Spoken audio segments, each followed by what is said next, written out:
हर planning छुप कर डर कर करते हो।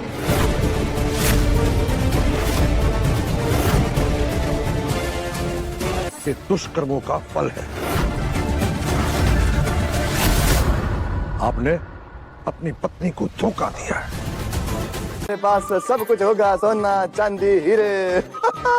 जी जी साहब। अरे प्रताप साहब, समीर सिंह शेखावत वीरगढ़ के राजा साहब धोखेबाज नहीं। हाँ?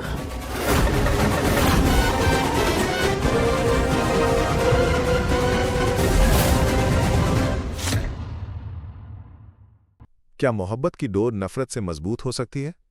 क्या धोखा देने वाला कभी जीत सकता है या हारने वाला एक दिन राज करेगा? और क्या राजगद्दी त्याग कर प्रेम का रास्ता चुना जा सकता है? ये सवाल वीरगढ़ की कहानी में हवा की तरह फैल रहे हैं, जहां प्यार नफरत, धोखा और बलिदान का एक खूनी ताना बाना बुना जा रहा है। कहानी की शुरुआत होती है रिमझिम के बदले और कसम से, जहां वो समीर को छोड़कर कभी न जाने की कस्में खाती है। लेकिन ये प्यार नहीं बल्कि नफरत का रिश्ता है। राजासा और रानीसा के बीच सिर्फ कड़वाहट है और रिमझिम ही इस रिश्ते को खत्म कर सकती है। वो समीर को धोखेबाज कहती है, जिसने बुआ माँ की खुशियां चीनी धोखे से शादी की और राजवीर प्रेमसा की शादी करवा दी। जब उसे धोखा मिला तो उसकी रूह कांप गई। दूसरी तरफ अमायरा को सलाह दी जा रही है कि वो समीर का इंतजार न करे, क्योंकि वो उसे कभी नहीं मिलेगा। अमायरा की जिंदगी में भी धोखे का साया है, पर वो अपनी प्लानिंग छुपकर करती है, जबकि रिमझिम जो करती है जब के सामने करती है।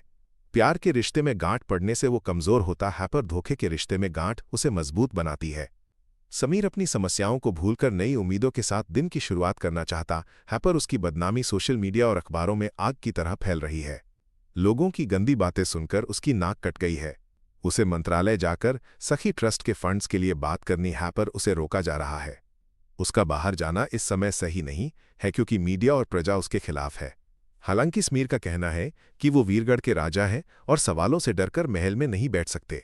लेकिन खबर आती है कि मिनिस्टर साहब ने उससे कोई ताल्लुक न रखने का फैसला कर लिया है और फंड भी कैंसिल कर दिए गए हैं।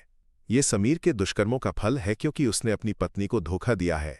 जब रिमझिम को पता चलता है कि मिनिस्टर साहब ने सखी ट्रस्ट के लिए फंड कैंसिल कर दिए हैं, तो वो उदास हो जाती है।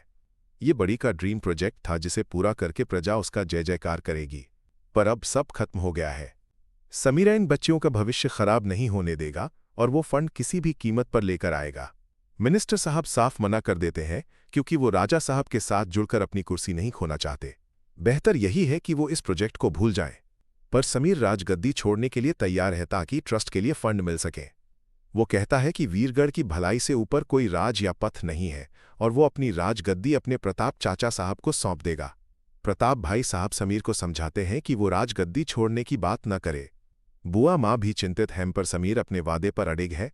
वो ऐलान करता है कि 3 बजे तक सारे रिपोर्टर्स को महल में बुलाया जाए, जहां वो सारे सवालों के जवाब देगा। इस बीच चंचल रानी और प्रताप समीर के गिरने का सपना देखती हैं। उन्हें लगता है कि समीर के राजगद्दी छोड़ने के बाद उनके पास सब कुछ होगा, पर रिमझिम ने फिर आफत मचा दी है। प्रेस कॉन्फ्रेंस बुलाकर रिमझिम समीर को धोखेबाज कहती है और अमायरा उसे रुकने को कहती है, पर रिमझिम कहती है कि वो राजकुमार है और उन्हें गिरना नहीं चाहिए। वो बताती है कि वो ये ड्रीम प्रोजेक्ट इसलिए करना चाहती है कि वीरगढ़ की प्रजा उसका जय जयकार करे। वो समीर को बताती है कि वो उससे प्यार करती है, पर उसकी बहन से उतनी नफरत करती है।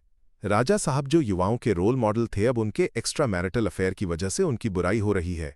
रिमझिम मिनिस्टर साहब से प्रेस कॉन्फ्रेंस अटेंड करने का अनुरोध करती है।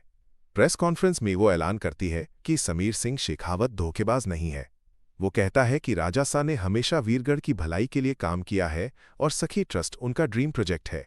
वो बताती है कि सबने जो देखा वो आधा सच है। पूरा सच ये है कि राजा सा की शादी अमायरा से होने वाली थी, पर उन्होंने धोखे से मैरिज सर्टिफिकेट पर साइन करवा लिए थे। रिमझिम अमायरा को उसकी चाबी वापस देकर कहती है कि उसे उसकी भीख की कोई जरूरत नहीं है, क्योंकि वो अपनी लाइफ की रानी है। ये कहानी मोहब्बत, नफरत, धोखे और बलिदान की है, जो दंगल टीवी पर रात 8:30 बजे प्रसारित होगी।